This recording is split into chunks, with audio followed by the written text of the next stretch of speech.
Good evening. It is Monday, March 27th, and I call the EDA meeting to order.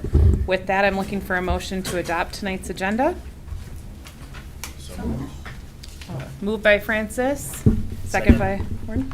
All right, all in favor signify by saying aye. Aye. Opposed, same sign. Motion, all in favor? Or sorry, I was thinking of the number. Motion carries. All right, with that, looking for a motion to approve the minutes that were in the packet. So moved. Moved by Warden, Second. second by DeLuca. Any further discussion? All in favor of approving the December 12th minutes signify by saying aye. Aye. Opposed, same sign. Motion carries 6-0. New business this evening is downtown development, and I'm going to turn that over to staff. Thank you, Mayor. I think Mark and I will attempt to tag team this. Someone went on vacation last week and left me to fend for myself. So you, the EDA may recall that when we last met in December, staff was putting together a marketing piece to market the downtown site. And within that, we did, because we don't own the entire block, we laid it out with just our properties. We did hear back from a developer. It happens to be the same developer that we had been working with last year, and he is interested in doing a smaller project that would include just the city site. I've laid out in my memo kind of what the differences between his original plan and the current plan would be. So slightly smaller, still 3 stories. The apartment quantity would drop from 72 down to about 58. They would be a little bit different style of apartment as well. This project does assume that there would not be a city hall incorporated within, so it would just be at 100% housing, though we would talk to them about some of those design features that we had discussed before with trying to make the facade more interactive and street friendly, if you will. The main difference between this proposed project and their original project was all market rate. Their current project is dependent on a number of affordability. You're going to know the terminology here better than I do, yep. But a number of different financing tools that do have an affordability component to them. So whereas last project, it was all private cash and bank loans, and then of course some city subsidies. The new project has private investment. It's also looking for a conduit bond from the city. I can address that a little bit more here in a couple minutes. They will be applying for 4% tax credit, and then also the TIF and potentially some city fee waivers. The affordability component, and again, I'm kind of going to defer to Mark here because this is his expertise. But those are laid out so you can see the difference between the current rent limits in the first column of that table that's below the main table. So it has rent limits in the middle column and then the market rates in the last column. And so the difference between the limits and the market rate for a 1-bedroom is roughly $180 or so, $160. And down to about less than 100 for a 2-bedroom. And the income limits, now they have it broken up by household. So anywhere from roughly $50,000 up to about $70,000 versus the median household income in Hennepin County being $85,000. So I go into a little bit more detail down in the financial tools. The city issued bonds. It's a housing revenue bond. There's an application process for these.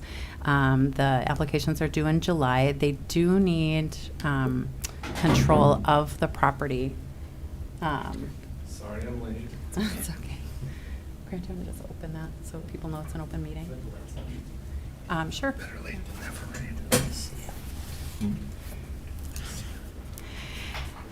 So they do need control of the property, so we would need to enter into a purchase agreement and do a resolution of support. So there are some sort of city work and I guess just that committing to the project, I guess, before that happens. But the actual application process is actually fairly quickly. We should know by August 1st if their project was accepted. The 4% tax credit comes a little bit later. Those are apparently a non-competitive, so they're fairly confident that if they get the bond, they can get the 4% tax credits. That application just needs to be filled out something like 6 weeks before closing. And then the TIF, we would update. We don't have their pro forma just yet, but we would update their TIF numbers as soon as we get that from them. And I did have a quick chat with Tammy Umdahl at Northland about the project, and she stated that these are pretty sort of normal terms. It's a very standard project, I think is what she called it.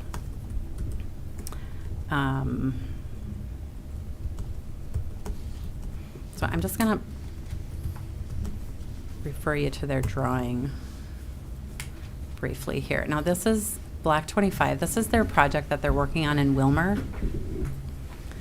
And he sent this over more as an example. He might have actually shown this to us before, right? Doesn't this look super familiar? Yeah, this one's the Wilmer one. Yeah. So essentially just kind of show you the size versus what we had originally looked at. And then I did also paste in here, sorry, this is really small.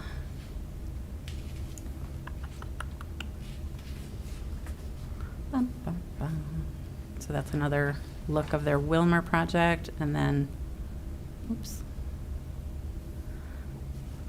I don't know if you guys can see this was the last sort of rendering we had looked at from them for the project that they were discussing last year. And so this was the product of staff discussions with their architects just to kind of get some of the feel that we were looking for with the additional windows, the city halls on the east side there, and just to kind of get the look that we are shooting for.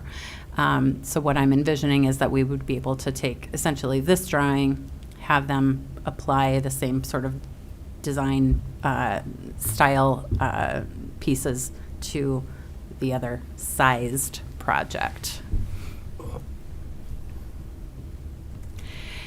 Mark, anything to add so far? No. No. No, I'm happy to answer questions. Yeah, so this really is meant to be sort of a touch point to see if this particular type of project, it is smaller, it's going to have less, tech space or whatever, but it does sort of simplify the process also. So when we take out the city hall piece and we take out the need to try and incorporate the other property there, it just sort of streamlines it a little bit. And so we just want to make sure that, or kind of see if you guys are interested, given that this is such a big change from what you've seen in the past. The difference with the affordability component is a significant difference between what we've seen in the past. So before the developer does any more work on this and before we invest any more staff time in this, we just kind of want to take a pulse and see if this is something that you would like us to move forward on. We did also have a discussion with the other developer. I didn't have their contact information handy. A couple weeks ago, and they stated they would be interested in submitting an application, but they also had not engaged their funding partners and their builders, the rest of their group, just yet. That was about 2 weeks ago. Mm-hmm. Yeah, so happy to answer any questions as we're able to, and would love some feedback. Thank you. Yeah, one question to start. The removal of the city hall portion, was that based on our request, or did they implement that based on their updated pro forma? That was, I think all of the above. It was when I, had kind of reached out to them and like, here's the flyer. can you do a smaller project? And at that point, it's, you know, do you need City Hall? And the answer was no, they don't need City Hall to make it work. You know, I'm not sure, you know, we haven't had a full discussion with the council, but I've kind of gotten some feelers from council members if that's sort of a necessity on our part. But, yeah. Can either of you give us a quick 2-minute, 10,000-foot overview of this 4% tax credit component that's been added to this? That's the affordability option, I'm assuming. Can you explain how that works and why that's part of the equation now? I will defer to you. So the 4% tax credit is a program that's operated by the state of Minnesota that authorizes a certain allocation of funding that can be doled out in the form of tax credits for rental projects that meet certain thresholds. And there's a scoring system that's laid out by the state relating to that.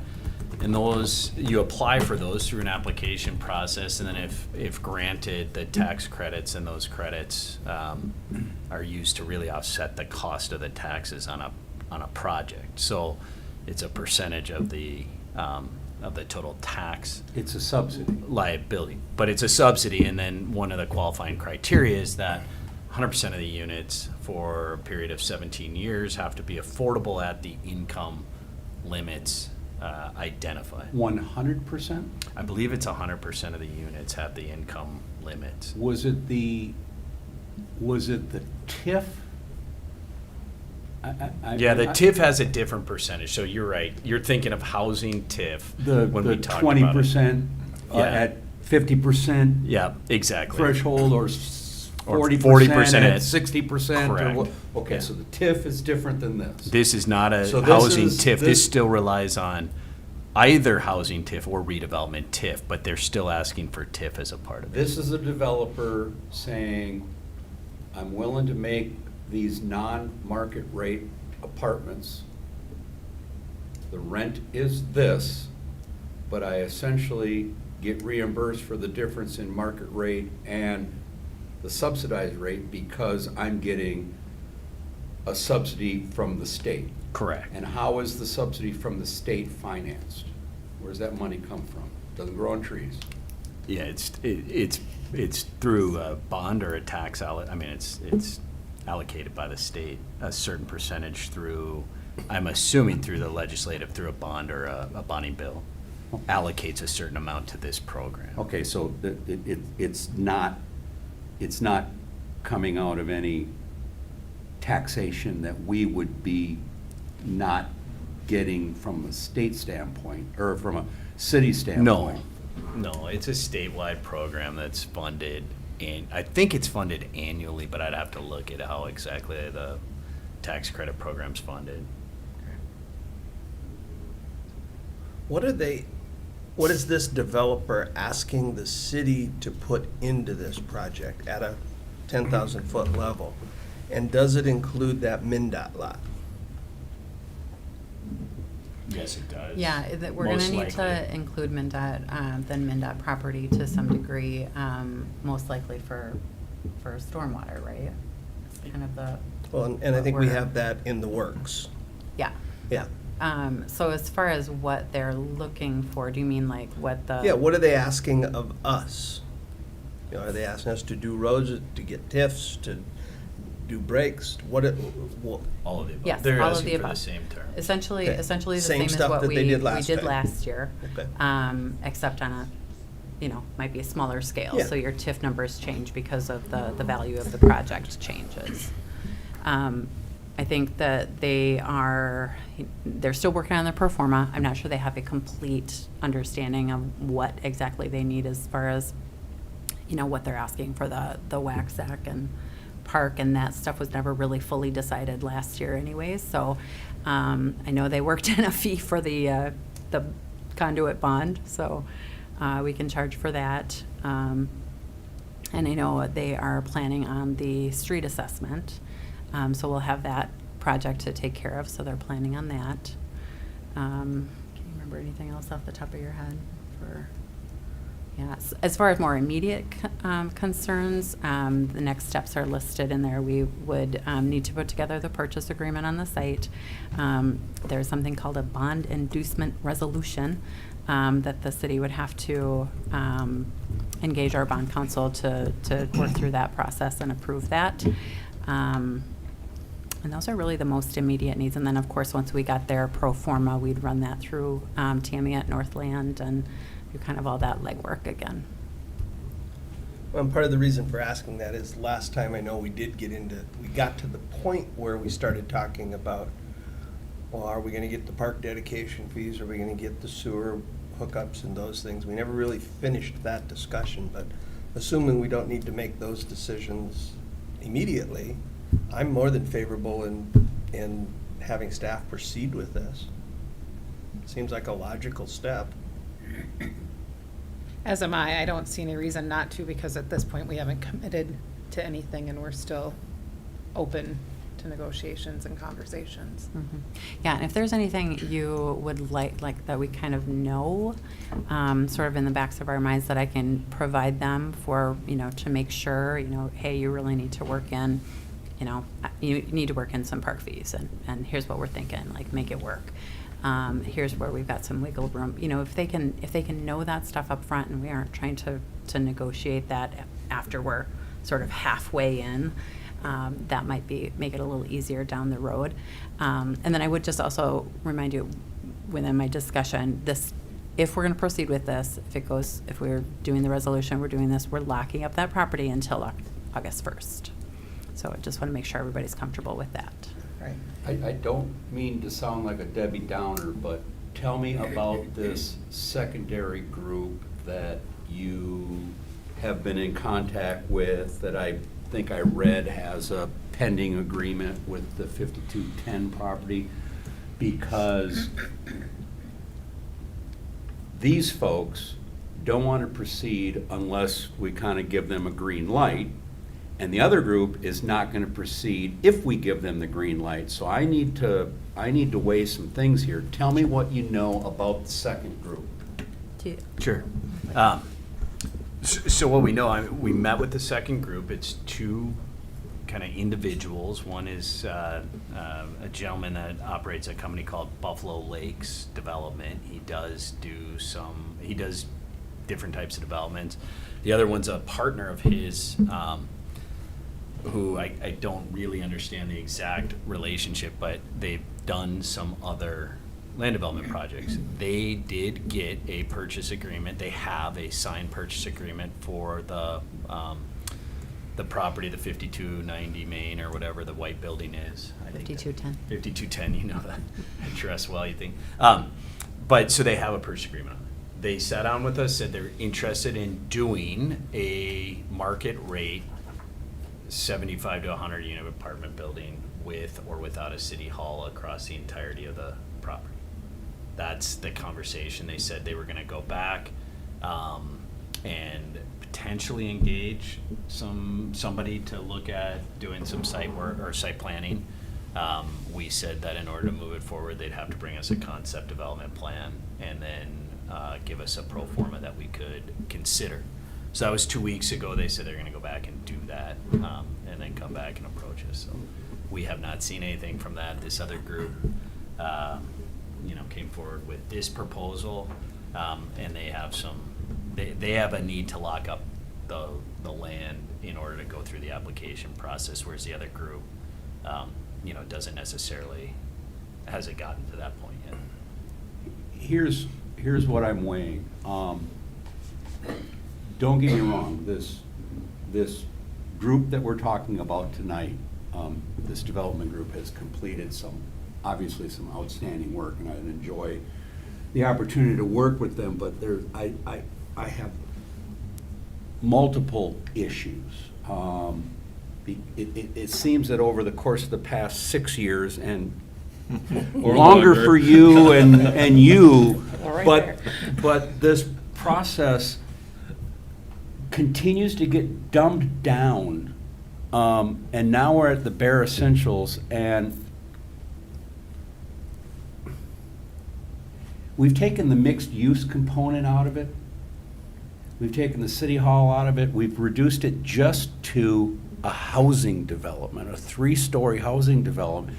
And my question to everyone is, this is the first package potentially for our redevelopment of the downtown district. And do we want housing stock down there? Is that the place for a 3-story apartment building? We've taken the 5210 property out of the equation, so we've reduced the scope of it. By reducing the scope of it, we've reduced the sheer size and the tax impact from it. 72 down to 57 is a 25% reduction in apartments. At least 2 of us, maybe 3 of us, one isn't here to talk for herself because she's no longer on council, but we had a lengthy discussion on the waiver of SAC, WAC, and park dedication fees, and it doesn't seem that they got the picture last year, because we're looking at upwards of $400 or better $1,000 if we get all the SAC, WAC, and park dedication fees. In addition to, Yeah, we had, I mean, I'll just tell you, if it's okay, I can tell you what Yeah. we had summarized at least Yeah. from the last deal. The last deal when we were talking to these folks, this group exactly, but with a 72-unit building, we summarized some deal points. We have captured those in kind of a summary memo that we paired with our kind of marketing piece, because everybody's asking, what's the deal? And we said, here's the deal that's on public record, never approved, but this was the discussion, just so you can get a sense. So it was land purchase price of $100,000, so they're gonna pay the city $100,000 for the land. They were gonna get approximately $228,000 a year in TIF over 15 years. It's about a $1.65 million TIF give. The fees covered by the city were $543,600. That was based on park dedication, again, on this property, 72 units. City water availability charge and city sewer availability charge. So there was still, we weren't doing anything with the Met Council side fees, right? Because that's it's $300 or something like that for our sewer connection. Well, per but unit. Your city sewer availability, right? But that's out there. Right. Stormwater management, the developer was responsible. Public improvements, the city would install certain public improvements to serve the development, including the reconstruction of Main and Maple. In return, the developer agreed to pay a $300,000 assessment back to the city for improvements made to the Main and Maple. And then the developer would construct at its own cost the sewer, water, stormwater, landscaping, pedestrian improvements, and then grading and whatever else. So that was the terms. But John's got a legitimate question here, and that is, do we recommend to council that we take, and I will change your wording slightly, John, I wouldn't call it we dumb down the project, as much as perhaps the market has right-sized this project to what can go in there. And we have seen grandiose plans to have mixed use, and then it was with the city, without, the market is looking at this right now, and they're going, I think we can do this. I don't see a reason why this group wouldn't say, take 4 months and do that. And I would just remind you, so when we're running the numbers, we might be missing out on those fees. Those fees aren't adding a ton of costs, those fees that we're talking about.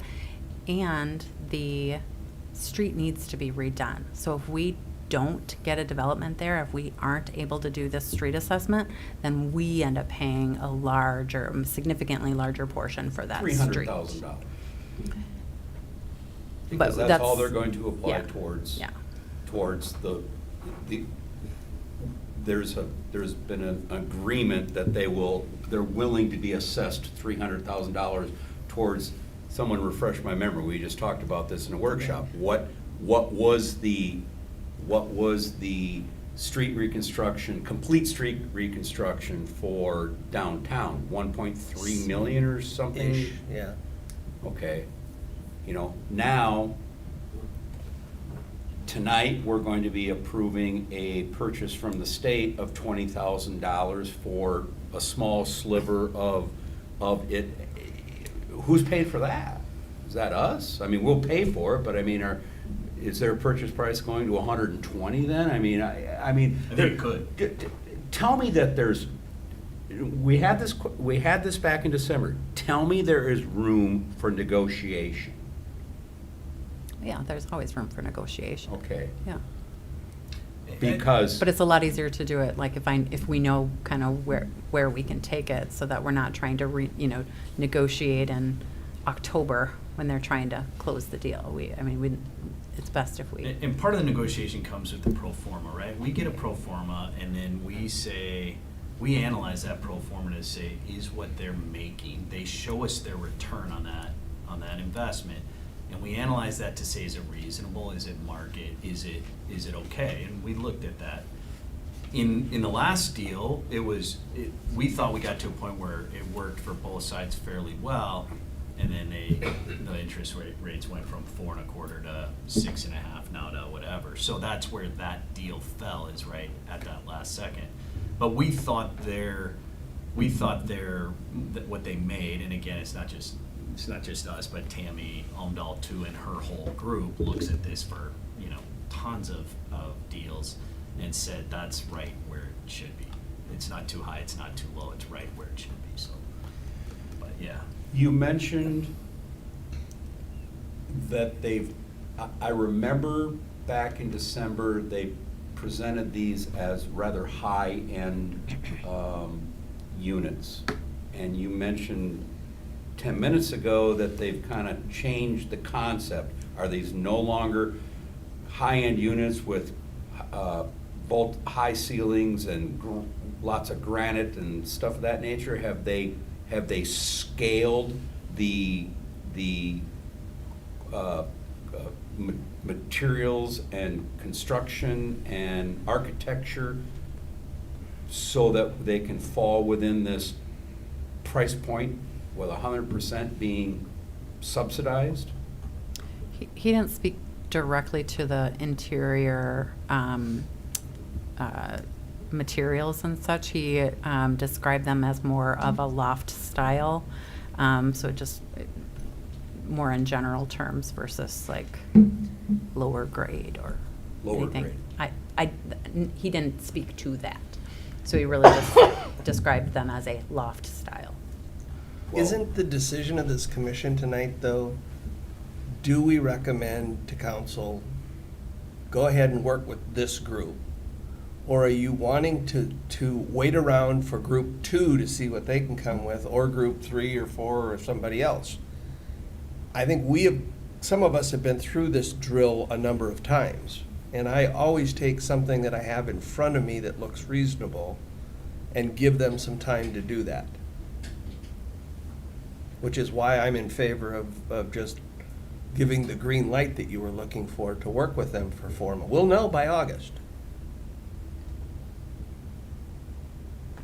4 months.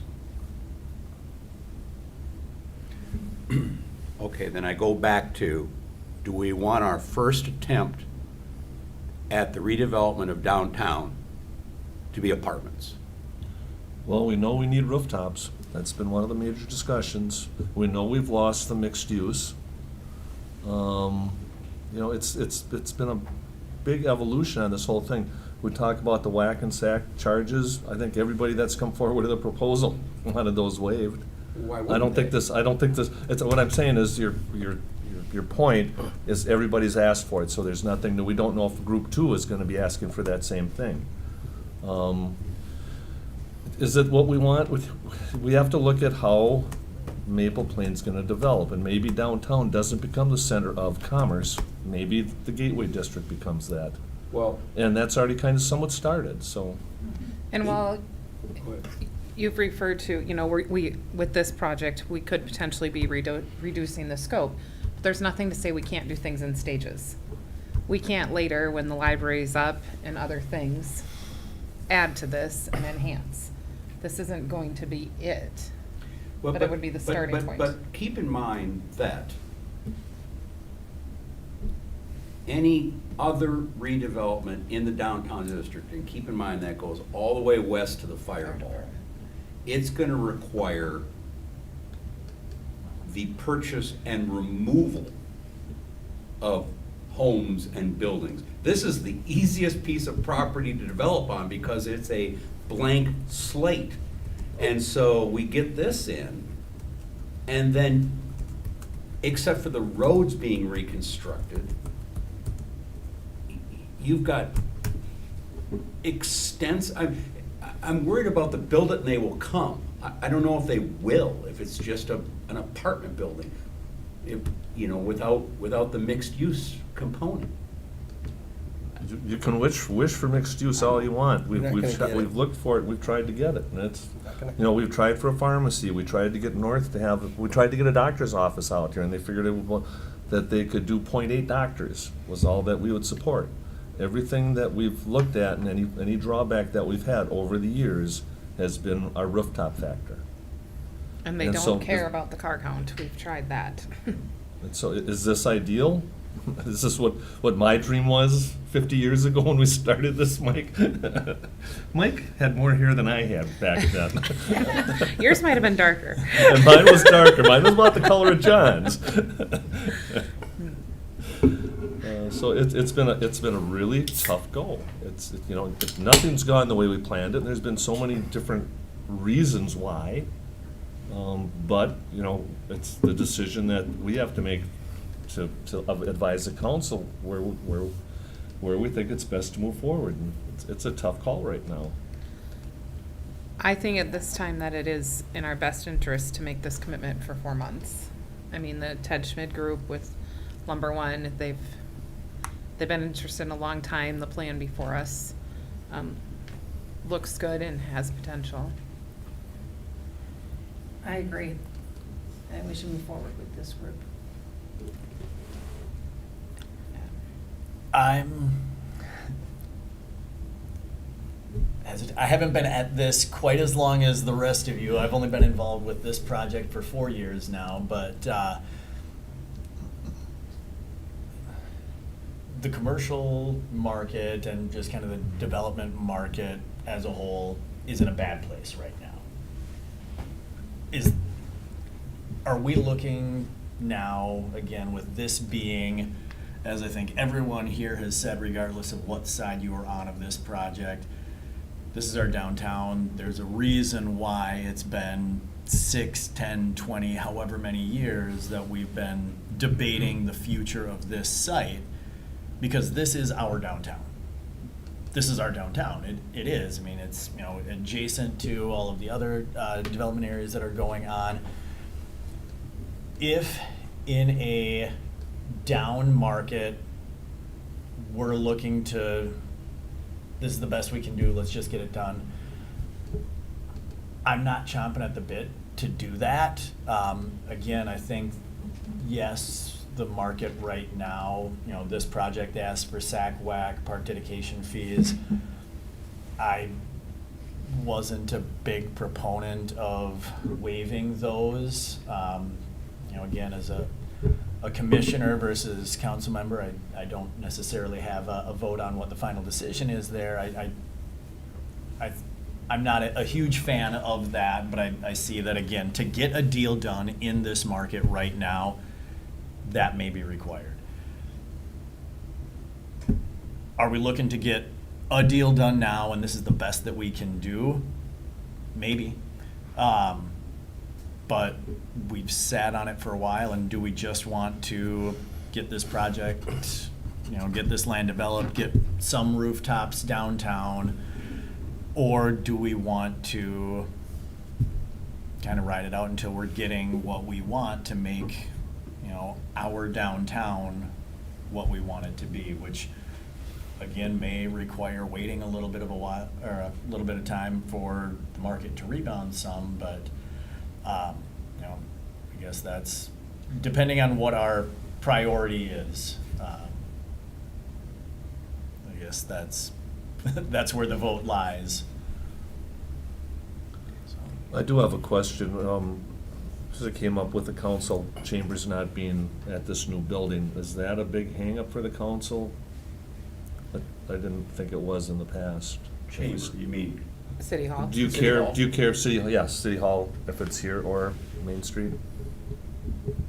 So that's not an issue. Okay. You know, outside of rising interest rates, with $100,000 purchase price, with $300,000 assessment, with market rate and 4% through the state, and TIF district all going decades, what risk does the developer have?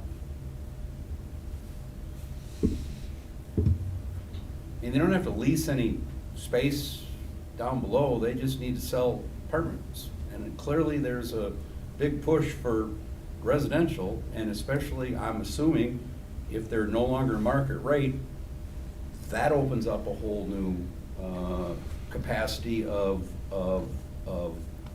lessees, that might have not been able to achieve a $2,000 price point, but now, as long as the state is subsidizing it, they can afford a $1,500 price point. So what, I mean, we seem to be the only one, I mean, Well- we have to give. I mean, but they're not doing it. I mean, they're putting in all of their, whatever resources, all their staff time that they've already invested, plus moving forward, whatever cash they're bringing to the table. They risk, frankly, non-performing on a bond and a 4% tax credit deal. That's not nothing. So, I mean, I can tell you the hardest part about these deals is getting the money spent in our towns out here. And I mean, they're bringing $12 million, $14 million worth of investment to your city in the form of a building, and it's really hard to get these deals. And part of it is for the developers, and I face this with all my cities are out on this edge. They can build the same thing in Ridgefield, St. Louis Park, Maple Grove, Plymouth, you name it. Any of these cities where they have that many more people, they can build it for the exact same cost. Sans land sometimes is a little bit of a factor, but they can get higher rents for the same investment, right? And so those buildings, if we could get outstate, we can get if we could get across the Delano line or the Wright County line, we can get a whole different set of funding. And those projects then just become the incentives and just start to really turn the tide. Plus, the cost to construct, even 10 miles west of here is different. I mean, it just starts going down because now lumber and steel and all that, windows are the same, but the contractor cost is different. It's just a reality, it's just a different cost. So it is hard to get 12, 14, 20, $15 million deals to go in western Hennepin County. So I mean, an investment's an investment if we can get it and we think that, it's the right product. I still don't know that there's not an opportunity to try to continue to look at the the Maple Street corner, if there's an opportunity there. We haven't talked about that. If you look at our marketing brochure that we did, we carved off a little highway commercial chunk. I don't know that we can't keep talking about that because I think there's I'd love to see a longer term look at that corner saying, you guys do the project on Main, but we'll hold that for later. I don't know that we have to give them the MnDOT property. We could push back on that and keep that for public or for future when we close Bud Street. I think you could talk about that. You could push back and say, well, maybe stormwater's got to go underground, right? I mean, we do it all the time. I've got a little project I'm doing and I got to do stormwater, and the only place I can do it is underneath the parking lot, and it's. Well, and I don't have a Deal. concern putting MnDOT's property into the project, if that's part of the deal.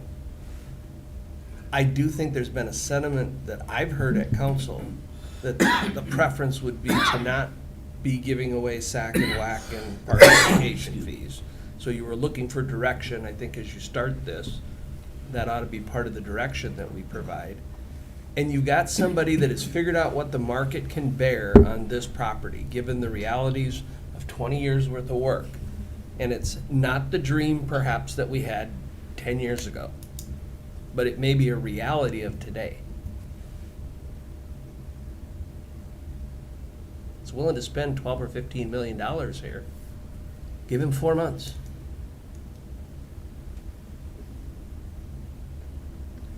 Any other feedback for staff?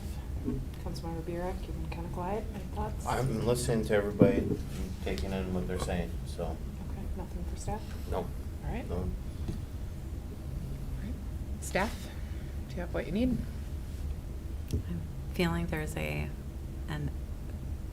modest consensus that we're moving forward.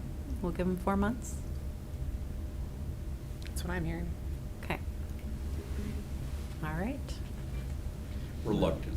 We'll. The numbers say there's consensus without doing an official vote. So that would be Well- through August 1st then, correct? Just to clarify. Somewhere in there. Right Yes. around. Yep. Okay. Yep. All right. All right. Anything else this evening regarding the downtown? Nope. Okay. Any other business to come before the EDA? Hearing none, looking for a motion to adjourn. I'll make that motion. Second. Moved by Henrik, second by Fay. All in favor of adjourning? Aye. All right. Opposed, same sign. Meeting's adjourned at 6:12.